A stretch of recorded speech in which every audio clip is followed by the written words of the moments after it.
Arben Ahmetaj, ministri i Financave, u bashkua me nënshkrimin e tij firmave në peticionin e shoqërisë civile për vettingun. Duke e konsideruar reformën në drejtësi kyçe për sipërmarrjen dhe investitorët, Ahmetaj tha se askush nuk mund të rrezikojë me investimet nëse nuk ka garanci kontraktuale.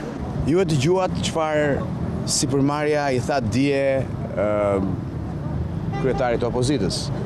I tha po na pengoni rritjen ekonomike dhe ky është dhe thelbi. Reforma në drejtësi do sjellë më shumë investime të vendit, më shumë investime të huaja, më shumë punësim.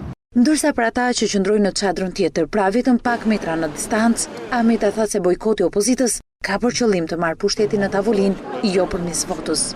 Opozita të gjejë racionalen e vet, pushteti nuk merret në tavolinë. Pushteti nuk është një instrument në duart e 2-3 organizatorëve të çadrës. Pushteti vjen nëpërmjet zgjedhjeve, nëpërmjet votës.